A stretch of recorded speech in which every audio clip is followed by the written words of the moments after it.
नमस्कार, जोहार। झारखंड का एकमात्र सरकारी न्यूज चैनल क्लीन न्यूज में आपका स्वागत है। समस्या किसान से जुड़ा हो या हो पारा शिक्षकों का मुद्दा, हर खबर पर होगी हमारी पैनी नज़र। सभी खबर सिलेक्टेड और काम की है, तो वीडियो के अंत तक बने रहें। साथ ही आप न्यूज को किस गांव या शहर से देख रहे हैं, हमें कमेंट में ज़रूर बताइए। आज का लाइक हम 100 रखते हैं, उम्मीद है कि आप इसे पूरा करेंगे। और रोजाना पंचायत चुनाव का अपडेट पाने के लिए चैनल को सब्सक्राइब कर बेल आइकन को प्रेस करें। तो चलिए जानते हैं आज का मुख्य समाचार। पहाड़ी को मिले नौकरी, स्थानीय लोग टुकुर टुकुर देखे, ऐसा नहीं चलेगा। कौल ब्लॉक में 75% नौकरी स्थानीय को देना होगा, मुख्यमंत्री हेमंत सोरेन ने कहे। मुख्यमंत्री हेमंत सोरेन ने कहा कि झारखंड में कोयला कंपनियों को अब 75% स्थानीय लोगों को नौकरी देनी होगी, तभी उन्हें कौल ब्लॉक में कोयला खनन करने दिया जाएगा। कोयला खदानों में 1 करोड़ तक का सारा ठेका स्थानीय विस्थापितों को देना होगा। मुख्यमंत्री बुधवार को दुमका के पुलिस लाइन मैदान में आपके अधिकार आपकी सरकार आपके द्वार के तहत प्रमंडल स्तरीय मेगा परिसंपत्ति वितरण कैंप को संबोधित कर रहे थे। रांची में फिर से पांव पसार रहा है कोरोना, 10 दिनों में दोगुना हुए मरीज। झारखंड की राजधानी रांची में ओमिक्रॉन वेरिएंट की आहट के बीच कोरोना वायरस का संक्रमण एक बार फिर दबे पांव बढ़ रहा है। नए मरीजों की संख्या लगातार बढ़ रही है, जबकि ठीक होने वाले कम है। बीते 24 घंटे में रांची में 7 नए मरीज मिले हैं, जबकि 1 मरीज डिस्चार्ज हुआ है। इधर 10 दिनों में एक्टिव मरीजों की संख्या दोगुनी हो गई है। 28 नवंबर को राजधानी में मरीजों की संख्या 27 हो गई थी, मगर धीरे धीरे एक्टिव मरीजों की संख्या अर्धशतक के पार हो गई है। जिला प्रशासन की ओर से जारी आंकड़े के अनुसार रांची में अब 55 एक्टिव मरीज हैं। सीएम हेमंत सोरेन का जनता से बड़ा वादा, झारखंडियों को मिलेंगी राज्य की 75% सरकारी गैर सरकारी नौकरियां, 1000 करोड़ का होगा प्लास ब्रांड। झारखंड के मुख्यमंत्री हेमंत सोरेन ने बुधवार को जनता से वादा किया कि राज्य में 75% सरकारी गैर सरकारी नौकरियां झारखंड के लोगों को मिलेगी। उन्होंने कहा कि सरकार प्लास ब्रांड के लिए 1000 करोड़ रुपए का व्यवसायिक मॉडल खड़ा करेगी। इससे महिलाओं के सशक्तिकरण का मार्ग प्रशस्त होगा। उन्होंने कहा कि झारखंड को लूट का चरगाह नहीं बनने दिया जाएगा। गाँव सरकार की प्राथमिकता में है, इसके लिए सरकार ने पशुधन योजना की शुरुआत की है। उन्होंने कहा कि सरकार ने तय किया है कि कमजोर बच्चों के पोषण के लिए सप्ताह में 6 दिन अंडा दिया जाएगा। अब तक राज्य में अंडे की आपूर्ति दूसरे राज्यों से हो रही है। सरकार राज्य से अंडा उत्पादन को बढ़ावा देगी। 200 वर्ष पुराने काली मंदिर में चोरी, चाईबासा में गेट का ताला तोड़कर प्रवेश कर गए चोर, दान पेटी से रुपये निकाले, सिक्के छोड़ गए। झारखंड के पश्चिमी सिंहभूम के चाईबासा मुख्यालय में स्थित 200 वर्ष पुराने मां काली के मंदिर में चोरी की वारदात को अंजाम दिया गया है। मंगलवार की देर रात मंदिर के छोटे गेट का ताला तोड़कर अपराधी भवन में प्रवेश कर गए। दान पेटी में लगे 2 ताले तोड़ दिए गए। पेटी में पड़े सारे रुपये निकाले, सिक्के वहीं छोड़ दिए और फरार हो गए। पुलिस ने मामले में एफआईआर दर्ज कर जांच शुरू कर दी है। मांडर में खुलेगा अल्पसंख्यक स्कूल, डीसी ने खंजिया गांव की जमीन के प्रस्ताव को दी स्वीकृति। जन विकास कार्यक्रम की बैठक में लिया गया निर्णय।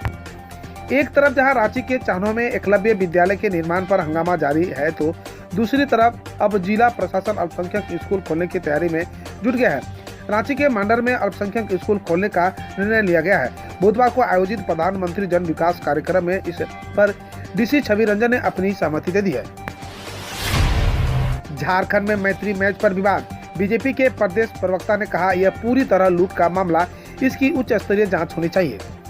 2 मैत्री मैच में 42 लाख रुपए खर्च पर बीजेपी ने सरकार पर हमला बोला। पार्टी के प्रदेश प्रवक्ता प्रतुल सादेव ने कहा कि 42 लाख रुपए का खर्च तो केवल आरटीआई में दिखाया गया है। अगर सीएम की सुरक्षा और अन्य इंतजाम के खर्चे को जोड़ दिया जाए तो ये खर्च बढ़कर 50 लाख रुपए हो जाएगी। इसकी एक उच्च स्तरीय जांच की जरूरत है। यह पूरी तरह से सरकार की लूट का मामला है। लातेहार में हाथियों का हमला, बड़गांव में जमकर मचाया उत्पात, घर तोड़े, गाय को मारा, खेत खलिहानों को तके अनाज कर गए साफ, ग्रामीणों में भारी आक्रोश। झारखंड के लातेहार में हाथियों के झुंड ने जमकर उत्पात मचाया गया।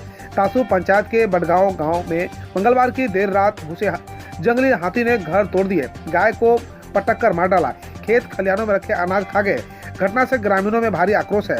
गांव वालों का कहना है कि वन विभाग की ओर से हाथियों को गांव में घुसने से रोकने के लिए कोई कार्य योजना नहीं बनाई जा रही है। इसका सीधा नुकसान ग्रामीणों को हो रहा है। झारखंड से जुड़ी है सीडीएस रावत की यादें। गुमला में भारी ब्लॉक को दिया था वीरभूमि का दर्जा।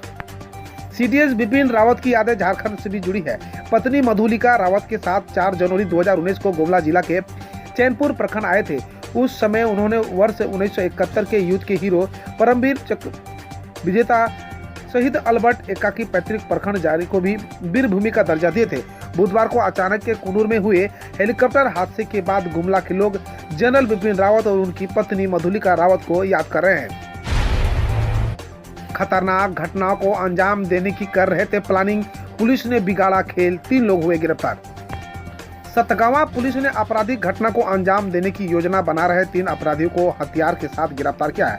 गिरफ्तार आरोपियों के सतगावा थाना क्षेत्र के मलवाती नयाचक निवासी धर्मेंद्र कुमार उपधारो पिता महेंद्र प्रसाद यादव, गलवाती निवासी सचिन कुमार पिता अर्जुन प्रसाद यादव व सतगावा निवासी वसंत कुमार पिता नागो मांझी शामिल हैं।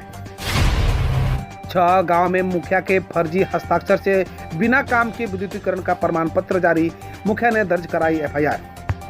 प्रखंड के 6 गांव में विद्युतीकरण का काम नहीं हुआ पर मुखिया का फर्जी हस्ताक्षर कंपनी ने कार्य पूर्ण होने का प्रमाण जारी कर दिया। इस मामले में प्रखंड की केरया पंचायत में ग्रामीण विद्युतीकरण योजना में मुखिया के फर्जी हस्ताक्षर किए जाने के मामले को लेकर पंचायत के मुखिया ने थाना में विद्युतीकरण कार्य कर रहे फेस पावर कंपनी के सुपरवाइजर व अन्य पदाधिकारियों के खिलाफ मामला दर्ज कराया है। पंचायत के मुखिया शिवराज बड़के ने जानकारी देते हुए बताया कि केरया पंचायत क्षेत्र के विभिन्न गाँव में फेस पावर कंपनी के द्वारा ग्रामीण विद्युतीकरण कार्य कराया गया है। पंचायत के पहाड़ टोली, घाट टोली, हरू टोली, देवबहार, राचाकोना, झिरीपीड़ा में गांव में विद्युतीकरण योजना का कोई काम नहीं हुआ है। सीएम हेमंत सोरेन बोले, हेलीकॉप्टर दुर्घटना के बारे में सुनकर बेहद दुखी हूं। कुन्नूर के वेलिंगटन में हेलीकॉप्टर दुर्घटना में सीडीएस बिपिन रावत और उनकी पत्नी समेत 13 लोगों की मौत हो गई। हादसे पर दुख जताते हुए झारखंड के सीएम हेमंत सोरेन ने लिखा, सेना के हेलीकॉप्टर दुर्घटना के बारे में सुनकर बेहद दुखी और स्तब्ध हूँ, जिसमें chief of defence staff Bipin Rawat और उनके परिवार के सदस्य थे। दिवंगत आत्माओं के लिए मेरी प्रार्थना और मेरी संवेदनाएं मृतक के परिवार के सदस्यों के साथ है। सुरक्षा बलों ने जम्मू कश्मीर के शोपिया में मुठभेड़ में 3 आतंकियों किया ढेर। जम्मू कश्मीर के शोपिया जिले में सुरक्षा बलों ने बुधवार को मुठभेड़ में 3 आतंकियों को मार गिराया। पुलिस के एक अधिकारी ने बताया कि सुरक्षा बलों को चेक चोलन इलाके में आतंकवादियों की मौजूदगी की सूचना मिली थी, जिसके बाद उन्होंने गांव को घेराबंदी की और वहां तलाशी अभियान चलाया। हालांकि अभी आतंकवादियों की पहचान नहीं हो सकी है। वायुसेना के विमान हादसे में सीडीएस जनरल बिपिन रावत, उनकी पत्नी और 13 अन्य लोगों की निधन। भारतीय वायुसेना ने बताया कि तमिलनाडु में वायुसेना के दुर्घटना गए हुए सवार 14 लोगों में से 13 लोगों की मौत हो गई। इसमें सीडीएस जनरल बिपिन रावत, उनकी पत्नी मधुलिका और 11 अन्य लोग शामिल हैं। बकौल वायुसेना ग्रुप कैप्टन अरुण सिंह और शौर्य चक्र को चोटें आई और उनका इलाज चल रहा है। सीरम इंस्टीट्यूट के कार्यकारी निदेशक डॉक्टर सुरेश यादव का पुणे में निधन। सीरम इंस्टीट्यूट ऑफ इंडिया के कार्यकारी निदेशक डॉक्टर सुरेश यादव का पुणे में निधन हो गया।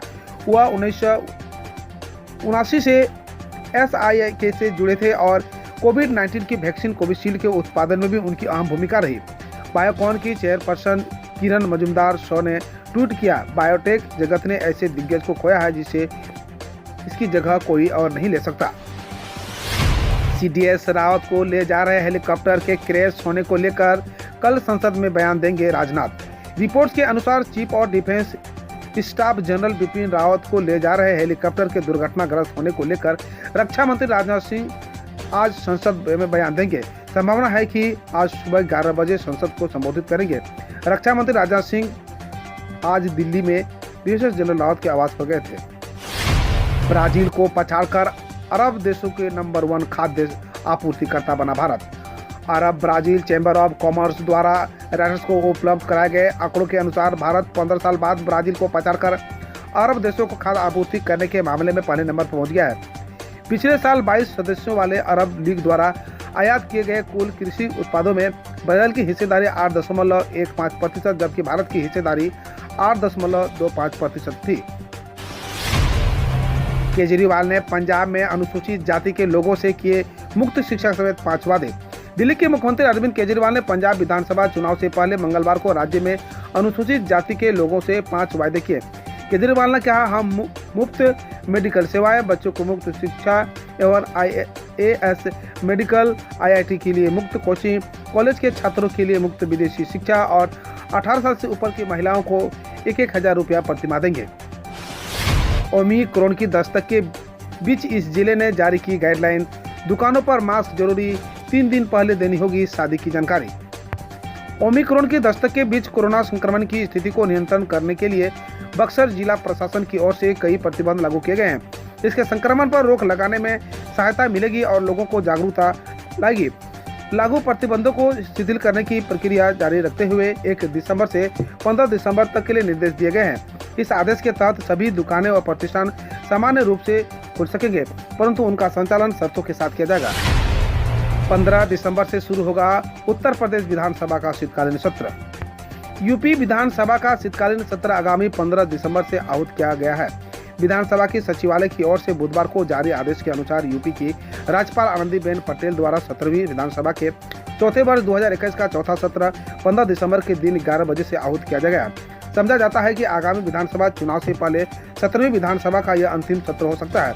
इस सत्र में सत्ता पक्ष द्वारा लेखानुदान की मांग को लेकर पेश किया जा सकता है, जिसमें विभिन्न महत्वाकांक्षी परियोजनाओं के लिए बजट आवंटन हो सके। बुलेट पर बैठकर बजाया मुझको हाई फाई एक लुगाई चाहिए गाना, पुलिस ने काटा 14,000 का चालान, जानिए पूरा मामला। यूपी के कानपुर के युवक को बुलेट पर बैठकर फिल्मी गाने पर वीडियो बनाना महंगा पड़ गया। गाने के बोल से लग रहा था कि युवक को किसी हाई फाई दुल्हन की तलाश है। युवक ने जब वीडियो को सोशल मीडिया पर शेयर किया तो व्यूज और लाइक से पहले ही पुलिस ने चालान भेज दिया। पुलिस द्वारा भेजे गए चालान को देखकर युवक के होश उड़ गए। हालांकि इसके बाद युवक ने चालान भरने के बाद एक और वीडियो जारी किया, जिसमें उसने इस तरह की गलती दोबारा न करने की बात कही। अब वह वीडियो फिर से वायरल हो रहा है। हम रोज ऐसे ही न्यूज लाते रहेंगे, तो यदि आपने अभी तक क्लीन न्यूज को सब्सक्राइब नहीं किया है तो पहले फटाफट सब्सक्राइब कर लें, साथ ही बेल आइकन को दबा दें ताकि कोई अपडेट मिस ना हो।